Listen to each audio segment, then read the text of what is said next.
nuk është dhuna zgjidhja. Nuk është konflikti zgjidhja përfundimtare, pavarësisht se diplomacia funksionon gjatë gjithë kohës. Kur nuk është diplomacia e paqes, funksionon diplomacia e luftës. Por ama ajo çfarë duhet arritur në fund, sepse kjo na intereson neve, që jetojmë në Europë, duhet paqe në mënyrë që të ulen çmimet dhe të kemi mundësi ekonomikisht për të ringritur, se po vazhduan në këtë lloj forme, Irani është mësuar të jetojë me sanksione. Por jeta për vende të cilët varen nga i 20% i Hormuzit është esenciale që të lirohet. Prandaj kërkohet ulja në negociata. Çfarë skenare është në vijim re? Do ulem prapë në negociata. Është e padiskutueshme. Do bëhet një konferencë e radhës dhe palët do ulen.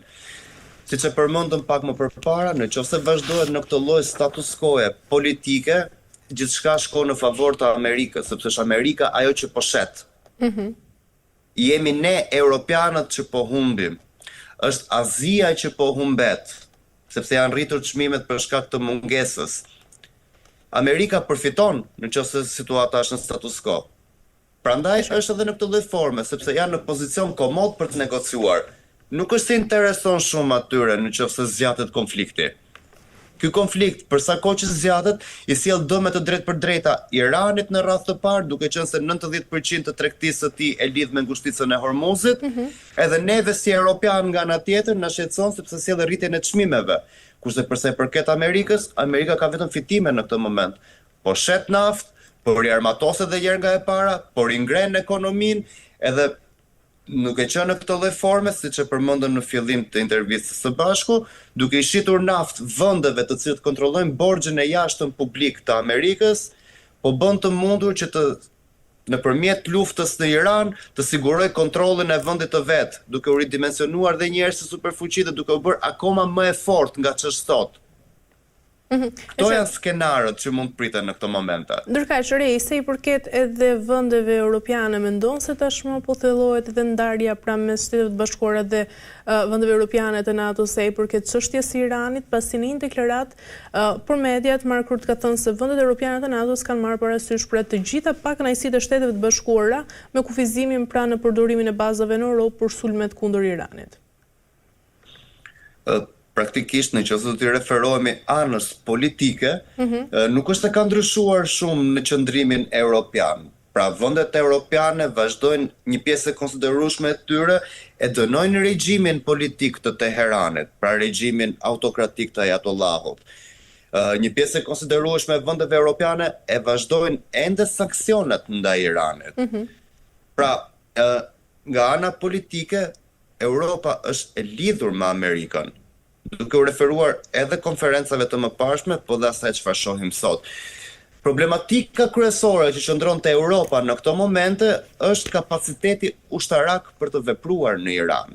Dhe kjo është arsyeja pse ata nuk veprojnë në Iran, sepse duhet kemi parasysh diçka tjetër. Irani është aleati i Rusisë. Edhe Rusia në këto momente e ka një luftë në Europë. Europa po mundohet ta qetësojë Rusin, që të kemi paqe. Duke shkuar në Iran, eskalohet situata. Pra ti po sulmon aleatin tim, thot Rusia. Atëherë po të hyj dhe ty nesër. Mund të jetë skenari i mundshëm. NATO është vërtetuar që nuk qëlloi të ishte aq e fortë sa duhet të ishte. Amerika e kërkoi ndërhyrjen e NATO-s. NATO nuk ndërhyu. Britania u tërhoq. Gjermania po negocion në një farë mënyre për të qëndruar si urë lidhse. Mos ta humbur SBA-n, sepse të gjithë jemi të ndërgjegjshëm që një Europë pa SBA-n është vulnerabël. Një Europë pa SBA-n është e dobët dhe politikisht dhe ekonomikisht. Po të referohemi çështjes aktuale, është 15% më shumë jetesa e europianëve sot. Pra është më e vështirë nga ç'ishte dje për shkak të luftës në Iran dhe blokadës me Rusin. Europa nuk e ka këtë luks. Europa ka shumë probleme të brendshme. Europa është e përçarë politikisht. Po të shikojmë Parlamentin Evropian, platformat politike janë ekstreme të njëra tjetrës. Pra ka vende siç është Polonia, të cilët kërkojnë një mbyllje, një Europë më centrale, një Europë më të përqendruar. Kemi rastin e Francës, apo rastin e Spanjës, apo rastin britanik, që kërkojnë një Europë më të hapur ndaj të tjerëve. Pra duke qenë se është në çështje të atilla, pra pa një kurs politik të stabilizuar, Europa është e dobët nëse largohet nga tutela e Shteteve të Bashkuara të Amerikës. Ne duhet të kuptojmë që tutela e Shteteve të Bashkuara të Amerikës ka qenë esenciale për zhvillimin e asaj që ne quajmë Europa perëndimore, që mbajmë si djepin e demokracisë. Nëse Amerika largohet nga Europa, pra do të shikoj komplet punët e saj në kontinentin e vet, është i dëm shumë i madh për Europën, jo vetëm ekonomik, po dhe politik nga ana tjetër. Qartë. Mirë, Rej, për të mbyllur, pra e gjitha kjo, mendon se lidhet debati për bazat pra me gjitha planet e mundshme për reduktimin e trupave amerikanë në Gjermani dhe nga ana tjetër, e gjitha kjo a mund të ndikojë pra në tensionet në unitetin e NATO-s? Në këndvështrimin tim është formë presioni që përdorin Shtetet e Bashkuara të Amerikës, edhe bëjnë mirë që e përdorin. Bëjnë mirë për faktin e vetëm sepse kemi të bëjmë me një shtet i cili 50% që në buxhetit të NATO-s e financon vet.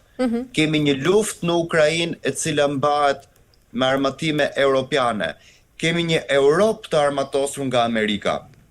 Kemi një Europë të krijuar nga lufta e dytë botërore nga Amerika. Kështu që absolutisht që Amerika ka të drejtën e saj për të vendosur hegemoninë e saj në Europë, në mënyrë që kursi politik i Europës dhe SBA-s të jetë i unifikuar. Kjo që ndodh kësaj radhe nga ana Amerikës shërben si paralajmërim për Europën, po kurse si se mund të thuhet një dalje e Shteteve të Bashkuara të Amerikës nga NATO. Ajo çfarë Amerika ka thënë gjithmonë dhe do vazhdoj ende ta thojë, është tendenca e saj absolute për dominim në botë.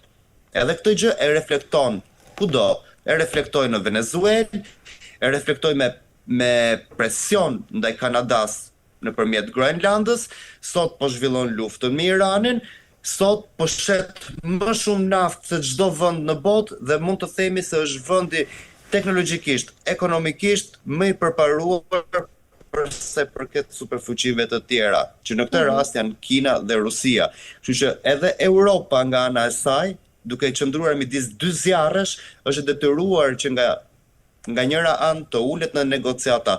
Prandaj kemi rastin e Mercit, siç e përmendëm pak më përpara, po i cili besoj që me kalimin e kohës do shtohet edhe nga figura të tjera europiane, të cilët do të bëjnë thirrje për një ulje në tryezën e bisedimeve dhe për vendosjen e një armpushimi sa më të shpejt me Iranin. Kështu që praktikisht ky do jetë hapi i radhës i ndjekur nga politika globale, se si mund të arrihet në një formë marrëveshje nëpërmjet Republikës së Iranit. E qartë. Mirë, Rej, kemi arritur në fund, falenderoj për çdo informacion, ishte kënaqësi. Ngrisela, shumë faleminderit për ftesën. Mirë, shikues nderuar, kemi arritur në fund të këtij programi për ditën e sotme. Bashkëhemi sërish nesër me tjera tema, deri atëherë mirupafshim.